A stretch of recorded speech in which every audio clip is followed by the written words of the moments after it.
નમસ્કાર, આપ જોઈ રહ્યા છો મંતવ્ય ન્યૂઝ અને ગુજરાત એટ 7 સાથે હું છું આપની સાથે નંદની। સમાચારોની શરૂઆત કરીશું।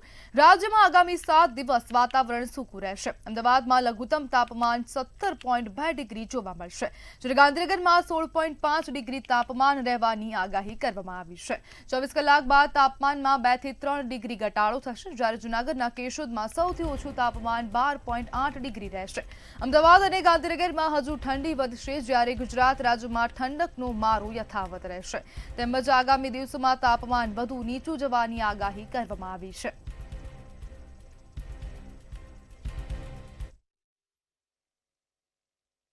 आने वाले 7 दिनों के लिए ड्राई वेदर प्रिवेल करेगा और मिनिमम टेम्परेचर की बात करेंगे तो 24 आवर्स में minimum temperature no large change में रहेगा। उसके बाद 2 से 3 डिग्री का गिरावट का पूर्वानुमान है अगले 3 दिन के लिए। और मिनिमम टेम्परेचर रियलाइज की बात करेंगे तो अहमदाबाद में मिनिमम टेम्परेचर 17.2 और गांधीनगर में 16.5 मिनिमम टेम्परेचर रियलाइज हुआ है। और पूरे ओवरऑल गुजरात की बात करेंगे जहाँ पे सबसे कम मिनिमम टेम्परेचर रियलाइज हुआ है वो है केशोद 12.8 डिग्री सेल्सियस। મોરબી જિલ્લાના એક યુવકનો વિડીયો આ દિવસોમાં સોશિયલ મીડિયા પર ખૂબ વાયરલ થઈ રહ્યો છે।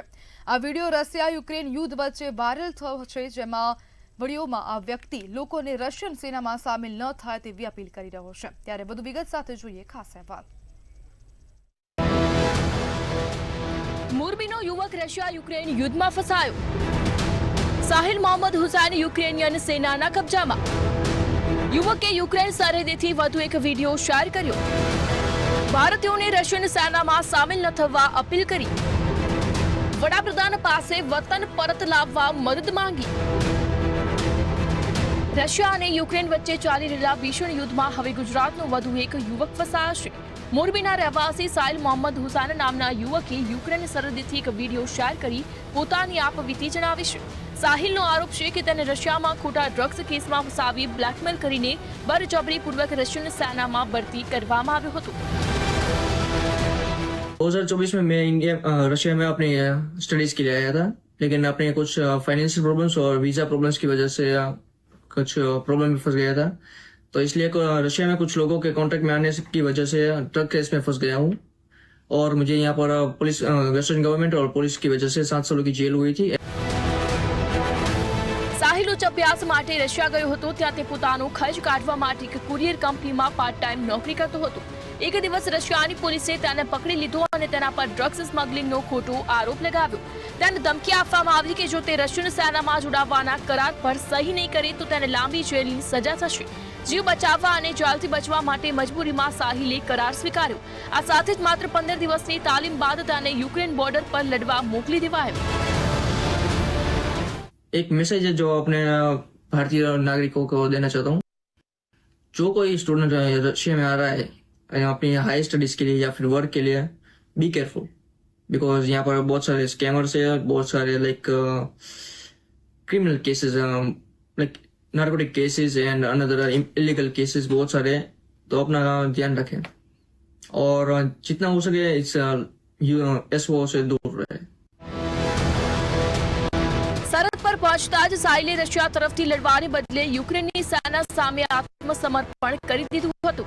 હાલ તે યુક્રેનિયન સેનાના કબજામાં છે। યુક્રેનની સેનાએ જ સાહિલને આ વિડીયો બનાવવાની મંજૂરી આપી છે, જેથી તે ભારત સરકાર અને પોતાના પરિવાર સુધી સંદેશ પહોંચાડી શકે। સાહિલે વિડીયોના માધ્યમથી વડાપ્રધાન નરેન્દ્ર મોદી પાસે વતન પરત લાવવા મદદ માંગી છે। આ સાથે જ તેણે ભારતીય યુવાનોને ચેતવણી આપતા કહ્યું છે કે કોઈપણ ભારતીય રશિયન સેનાના પ્રલોભન કે દબાણમાં આવીને આર્મી જોઈન ન કરે। રશિયામાં ભારતીયોને ખોટા કેસોમાં ફસાવીને જબરદસ્તી યુદ્ધમાં ધકેલવામાં આવી રહ્યા છે। अपील करना चाहता हूँ अपने गवर्नमेंट से, इंडियन गवर्नमेंट, अपने प्राइम मिनिस्टर मोदी साहब से और अपने एस जयशंकर साहब से, हो सके तो मदद करी जाए। સાહિલનો વિડીયો મળ્યા બાદ મોરબીમાં રહેતા તેના પરિવારમાં ચિંતાનું મોજું ફરી વળ્યું છે। તેની માતાએ પુત્રની સુરક્ષિત વાપસી માટે દિલ્હીની અદાલતમાં અરજી દાખલ કરી છે, જેની સુનાવણી ફેબ્રુઆરી 2026માં નિર્ધારિત કરવામાં આવી છે। બ્યુરો રિપોર્ટ, મંતવ્ય ન્યૂઝ। અરવલ્લીની ગિરિમાળા બચાવવા અંગે અભિયાન શરૂ કરવામાં આવ્યું છે. નિર્ણય બદલવા અંગે જિલ્લા કોંગ્રેસ દ્વારા ઇન્ચાર્જ કલેક્ટરને આવેદનપત્ર આપવામાં આવ્યું છે. પ્રકૃતિ પ્રેમી અને સંતોને સાથે રાખી ગામે ગામે અરવલ્લી બચાવ અભિયાન કરવામાં આવશે. રણ પ્રદેશ અટકાવવા પક્ષાપક્ષીથી દૂર રહીને આંદોલન કરાશે. જ્યાં સુધી નિર્ણય નહીં બદલાય ત્યાં સુધી આંદોલન કરવામાં આવશે.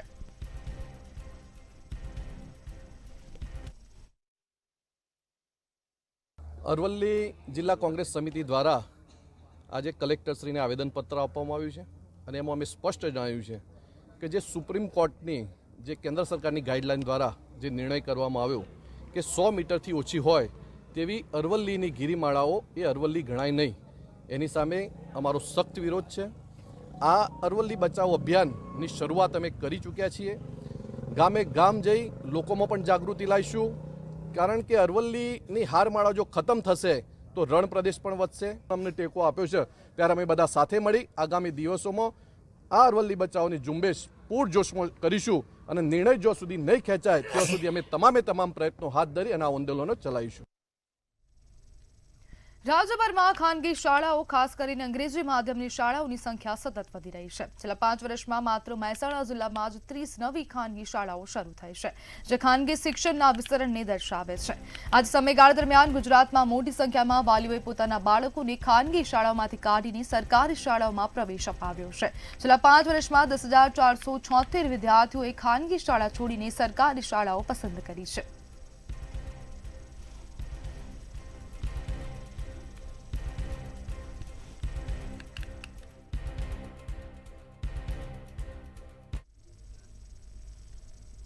ગુજરાતમાં એક વર્ષમાં 4,87,971 વ્યક્તિના મૃત્યુ થયા છે. આમ રાજ્યમાં પ્રતિ કલાકે 56 લોકો બીમાર અથવા અન્ય કારણોસર પોતાનો જીવ ગુમાવે છે, જેમાં શહેરી કરતા ગ્રામીણ વિસ્તારોમાં મૃત્યુનું પ્રમાણ વધારે જોવા મળી રહ્યું છે. એક વર્ષમાં ગ્રામ્ય વિસ્તારમાંથી 2,49,706 લોકોના મોત થયા છે. જો જિલ્લા પ્રમાણે જોઈએ તો અમદાવાદમાં સૌથી વધુ 67,095 લોકોના મોત થયા છે. તેમજ કોવિડના વર્ષ 2020 અને 2021માં મૃત્યુઆંક સૌથી વધુ પ્રમાણમાં નોંધાયો છે. આ ઉપરાંત ગ્રામ્ય કરતા શહેરી વિસ્તારોમાં બાળકોના જન્મનું પ્રમાણ વધારે નોંધાયું છે.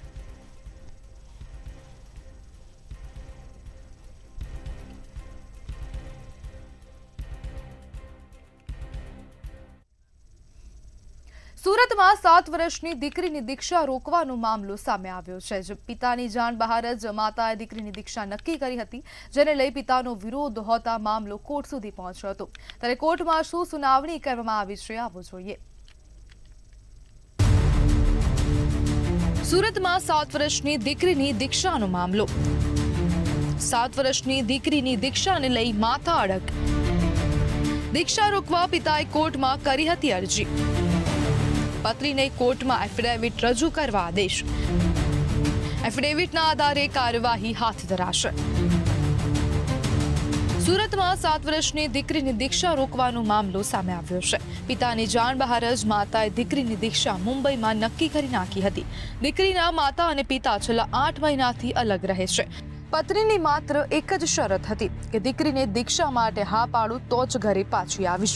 અનેકવાર સમજાવવા છતાં પણ માતા દીકરીને દીક્ષા આપવા માટે અડગ હતી, જ્યારે પિતાનો વિરોધ હોતા વિવાદ ઉગ્ર બન્યો હતો. પિતાએ દીકરીની દીક્ષા રોકવા માટે ફેમિલી કોર્ટમાં અરજી કરી હતી, તેમજ માતા વિરુદ્ધ ચાઇલ્ડ વેલફેર કમિશનમાં ફરિયાદ કરવામાં આવી હતી. મારી દીકરી નાની છે, મારે અત્યારે દીક્ષા અપાવી નથી. એ 18 વર્ષની થાય એની ઈચ્છા હશે એ પછી અમે દીક્ષા અપાવવાનું નક્કી કર્યું 18 વર્ષ પછી. અત્યારે મારી દીકરી બહુ નાની છે એટલે મેં એમ કે તમે જો દીક્ષા અટકાવવાની એના ભાઈ એને એ લોકોનું કેવું એમ કે તમે દીક્ષા અટકાવશો તો અમે પણ પછી જોઈ લેશું. આખો મામલો શું હતો, કઈ રીતે એને એ લોકોને એમનું નામ રોશન કરવા માટે મારી 7 વર્ષની છોકરી એમ કે નાની ઉંમરમાં દીક્ષા થાય તો નામ રોશન થાય. દીકરીને દીક્ષા ન અપાવવાનો મામલો કોર્ટ સુધી પહોંચ્યો હતો, જેને લઈ આજે ફેમિલી કોર્ટમાં સુનાવણી હાથ ધરવામાં આવી હતી. ફેમિલી કોર્ટે પત્નીને કોર્ટમાં એફિડેવિટ રજૂ કરવા માટે આદેશ કર્યો છે કે તે બાળકીની દીક્ષા નહીં અપાવે. એફિડેવિટના આધારે આગળની કાર્યવાહી હાથ ધરવામાં આવશે. હાલ દીક્ષા મોકૂફ રાખવામાં આવી છે. બ્યુરો રિપોર્ટ, મંતવ્ય ન્યૂઝ.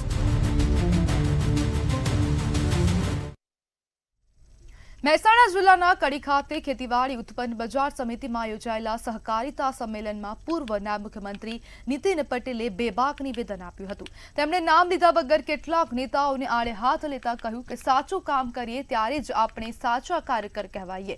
તેમણે કટાક્ષ કરતા જણાવ્યું કે ધંધા અને ગોરખ ધંધા કરીને માત્ર ગાડીમાં ભાજપનો દુપટ્ટો લગાવવાથી કાર્યકર બનાતું નથી.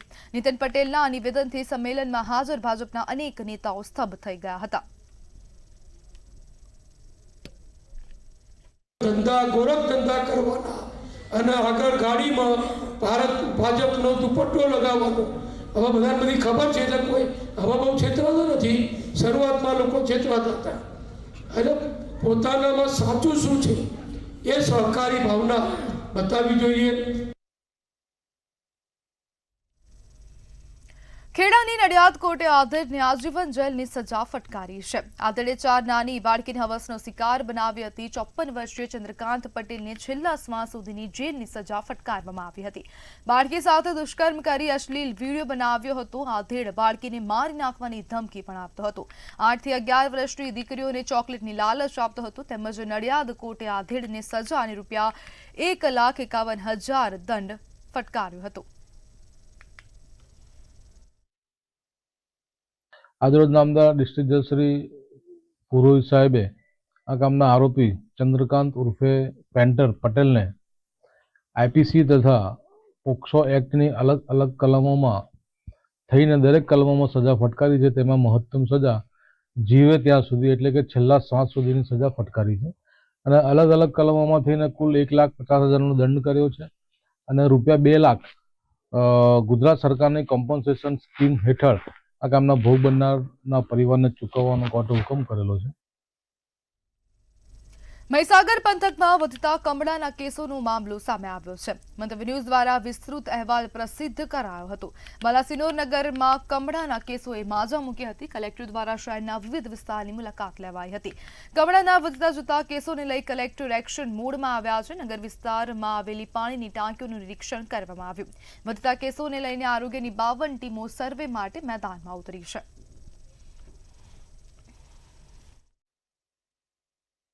મહીસાગર જિલ્લામાં બાલાસિનોર નગરપાલિકાના વિસ્તારમાં જૂની જો પાણીની લાઈન છે આ કરીબ 70 યર્સ જૂની છે અને સીવેજની લાઈન પણ પાસે જ છે. તો આ માટે થોડું પાણી મિક્સ થાય છે અને કન્ટામિનેશન થયા છે.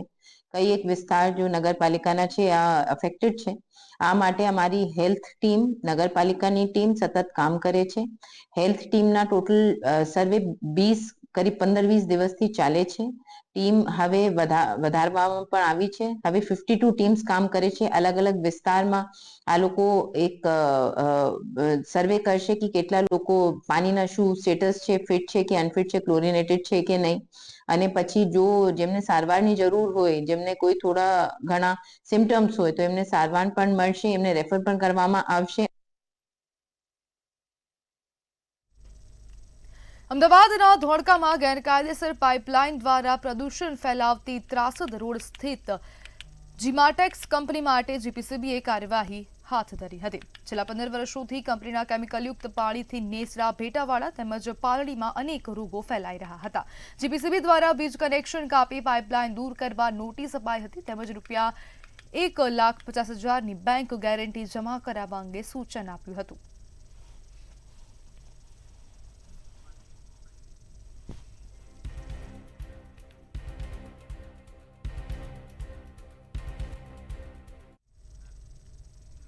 કોંગ્રેસ દ્વારા ભાજપ પર સતત આક્ષેપ લગાવવામાં આવ્યા હતા. ભાજપ પર નેમ ચેન્જરના આક્ષેપ લાગ્યા હતા. મનરેગાનું નામ બદલાવીને ગુજરાત સાથે અન્યાય કર્યા હોવાનો ભાજપ પર આક્ષેપ લાગ્યો હતો.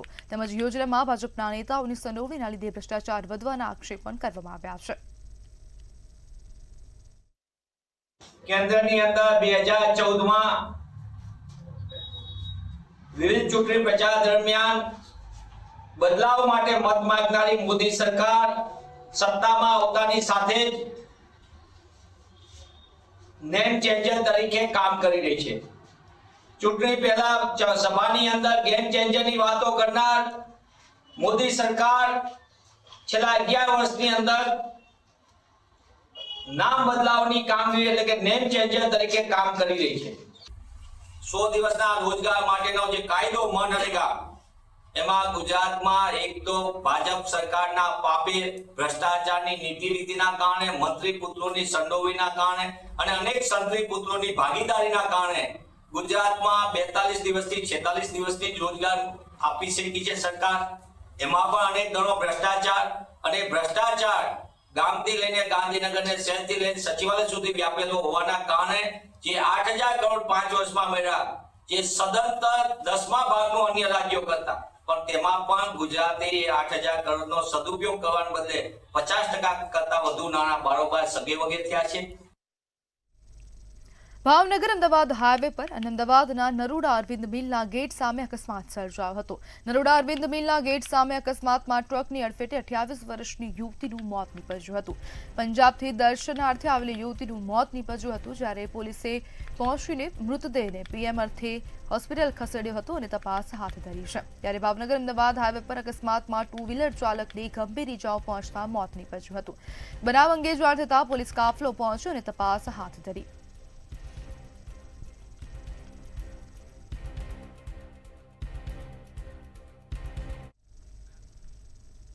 રાજ્યમાં સિંહ દીપડા રહેણાંક વિસ્તારમાં આવી ચડતાની ઘટનાઓ સામે આવી છે. અમરેલીમાં વધુ એકવાર માનવ વસાહતમાં સિંહોએ મારણ કર્યું હતું. બગસરાના હામાપુર ગામે 3 સિંહોએ એક પશુનું મારણ કર્યું હતું. મધરાત્રે 3 સિંહો હામાપુર ગામે શિકાર માટે આવી ચડ્યા હતા. 3 સિંહો પશુનો શિકાર કરી ઢસડી લઈ જતા દ્રશ્યો સામે આવ્યા છે. ગામની બજારમાં જ 3 સિંહોએ શિકાર કર્યાનો વિડીયો વાયરલ થયો છે. જ્યારે ગીર સોમનાથમાં ઉનાના પાતાપુર ગામે છેલ્લા 3 દિવસથી આતંક મચાવતો દીપડો પાંજરે પુરાયો હતો. દીપડાએ શ્વાન અને નાના પશુઓનું મારણ કરી આતંક મચાવતો હતો. જસાધાર વન વિભાગ દ્વારા દીપડાને પાંજરે પૂરી જસાધાર એનિમલ કેર સેન્ટર ખાતે ખસેડવામાં આવ્યો હતો. જૂનાગઢના વંથલીના સાંતલપુરમાં વન્યજીવોના આટાફેરા વધ્યા છે. નેડ વિસ્તારમાં ધોળા દિવસે સિંહ અને 2 દીપડા લટાર મારતા જોવા મળ્યા હતા. ત્યારે રાહદારીઓએ વિડીયો બનાવીને વાયરલ કર્યો છે. જ્યારે વન્યજીવોના આટાફેરાથી સ્થાનિકોમાં ફફડાટ ફેલાયો છે.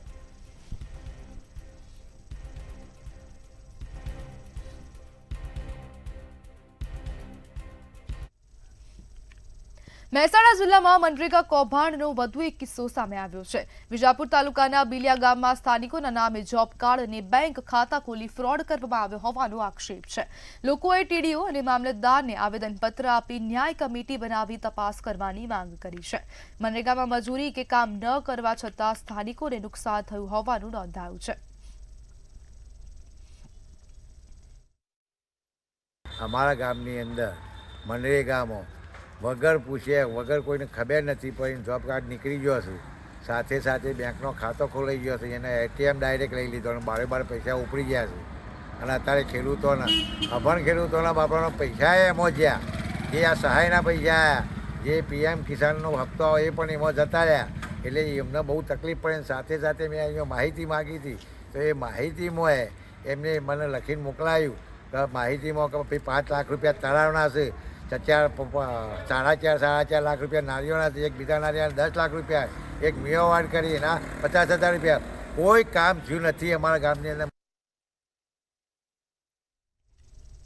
મહીસાગરના નરસિંહપુર ગામમાં ભૂમાફિયાઓ બેફામ બન્યા છે. ત્યારે કરોડોની સરકારી પડતર જમીન સર્વે નંબર 43A ભૂમાફિયાઓ દ્વારા જેસીબીથી ખોદકામ કરવામાં આવ્યું હતું. ભૂમાફિયાઓ કબજો કરવા જતા તંત્ર ઘટના સ્થળે પહોંચીને કાર્યવાહી હાથ ધરી હતી. ઘટનામાં ભૂમાફિયા સ્થળ પરથી ફરાર થતા તંત્રએ જેસીબી કબજે કરીને કાયદેસરની કાર્યવાહી હાથ ધરી હતી.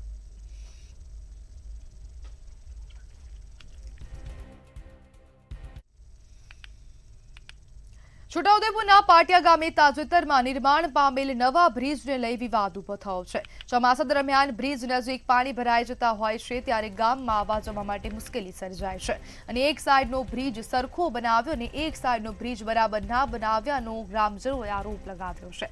ત્યારે આ બાબતે ગામજનોએ કોન્ટ્રાક્ટર સામે પ્રશ્ન ઉઠાવતા બંને વચ્ચે બોલાચાલી થવાની ઘટના સામે આવી છે.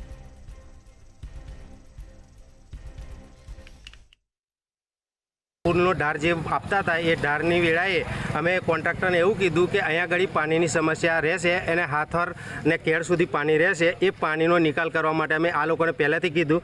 તો રણભૂન બાજુનો ઢાર સ્લોપ હરખો કર્યો અને પાટિયા બાજુ જવાનો સ્લોપ ખાડાવાળો કરી દીધો. અત્યારે આને હવે કોન્ટ્રાક્ટર એવું કહે છે કે જીરો મારે તઈ સુધી થાય. હવે તે વખતે અમને પૂરણ કરવાની જવાબદારી કરી હતી અને આ બધા માલ સામાન ભરીને નીકળી જાય છે. હવે અમારે અત્યારે કેવું તો કેવું કોને? અમે હવે ગામ લોકો ભેગા મળીને એવો નિર્ણય કર્યો કે જીસીબી લાવીને રસ્તો ખોદી નાખીએ, પછી અધિકારીઓ જાગશે. તઈ સુધી જાગે નહીં. વારંવાર રજૂઆત કરવા છે તો કોઈ અત્યાર સુધી અધિકારીઓ અહીં આવીને ધ્યાને દોરતા નથી. વડોદરાના ઉડેરા વિસ્તારમાં બે પક્ષો વચ્ચે નજીવી બાબતને લઈને બોલાચાલી બાદ મારામારી થઈ હતી. ઈશાન્યા સ્કાય બ્રિજ સોસાયટીમાં બનેલી આ ઘટનામાં એક યુવકને ઢોર માર મારવામાં આવ્યો હતો. ગંભીર ઇજાગ્રસ્ત યુવકને હોસ્પિટલ ખસેડવામાં આવ્યા. આ સમગ્ર ઘટનાનો સીસીટીવી વિડીયો સોશિયલ મીડિયામાં વાયરલ થઈ રહ્યો છે. આ ઘટના બાબતે જવાહરનગર પોલીસ મથકે કાર્યવાહી શરૂ કરાઈ છે.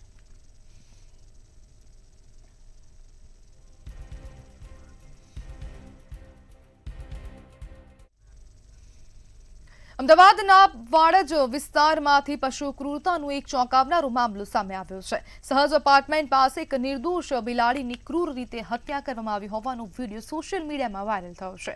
વિડીયો વાયરલ થતાં જ સ્થાનિક રહીશો અને પશુ પ્રેમીઓમાં ભારે આક્રોશ ફેલાયો હતો. વિડીયો આધારે પોલીસે કાર્યવાહી કરી 3માંથી એક મુખ્ય આરોપીની ધરપકડ કરી છે. પોલીસ તપાસમાં સામે આવ્યું છે કે આરોપીની પત્ની બિલાડીને દૂધ પીવડાવવા જઈ રહી હતી. આ મામલે આરોપીને બિલાડી સામે ગુસ્સો આવ્યો હતો અને બિલાડીને ગ્રાઉન્ડમાં માર માર્યો હતો.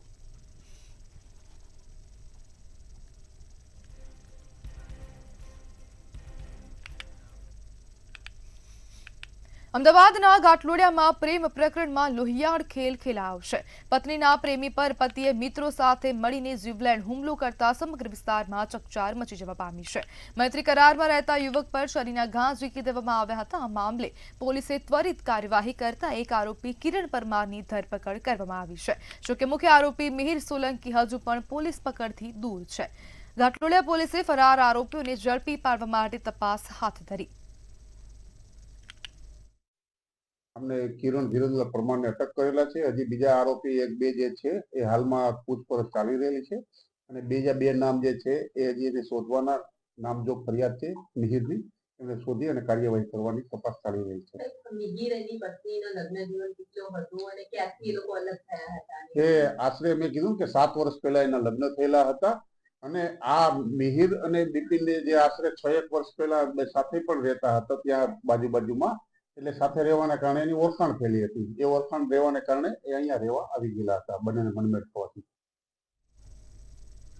બાંગ્લાદેશમાં હિન્દુ યુવાનની હત્યાને લઈને દેશભરમાં રોષ જોવા મળી રહ્યો છે. અમદાવાદમાં બજરંગ દળ દ્વારા 4 અલગ અલગ જગ્યાએ દેખાવો કરવામાં આવ્યા હતા. પાલડી 4 રસ્તા ખાતે મોટી સંખ્યામાં કાર્યકરોએ સૂત્રોચ્ચાર કર્યા હતા. બજરંગ દળ કાર્યકરોએ બાંગ્લાદેશના પ્રધાનમંત્રીના પુતળાનું દહન કર્યું હતું. બાંગ્લાદેશમાં રહેતા હિન્દુઓ પર અત્યાચાર મામલે સરકાર તેમની સુરક્ષા કરે તેવી માંગ કરી હતી. જ્યારે પોલીસ અને કાર્યકરો વચ્ચે ઝપાઝપી થઈ હતી અને પોલીસે અમુક કાર્યકરોની અટકાયત કરી હતી. છેલ્લા કેટલાક ઘણા સમયથી બાંગ્લાદેશની અંદર કટ્ટરતા અને જિહાદી માનસિકતા ધરાવતી સરકાર બની છે ત્યારથી ક્યાંક ને ક્યાંક અલ્પસંખ્યક હિન્દુઓ પર હત્યા અને હિન્દુઓ પર અત્યાચાર કરવામાં આવી રહ્યો છે.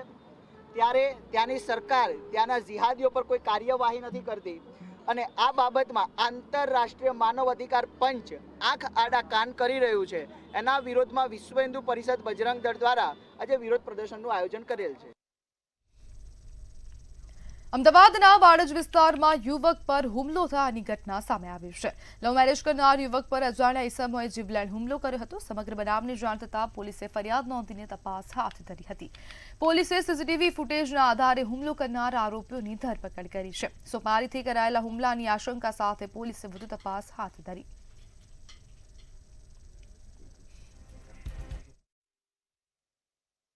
બીજી ટેકનિકલ સર્વેલન્સ અને હ્યુમન ઇન્ટેલિજન્સને આધારે હકીકત જણાવેલી હતી કે આ જીગર અમૃતભાઈ દેસાઈએ જે છે એને એના જે શાળા જે છે એને મારી નાખવા માટે કે મારવા માટે એમને સોપારી આપેલી હતી અને એમાં 3 ઈસમો જે છે સચિન વિજયભાઈ પટણી, શ્યામજી પટણી અને આકાશ નરેશભાઈ પટણી, આ 3 જણાઓ ભેગા થઈ અને એમના આ વિસ્તારમાં રાત્રે આવી અને ગરદાપાટનો લાઠીથી માર મારી અને ફ્રેક્ચર જેવી ઈજા પહોંચાડેલ છે.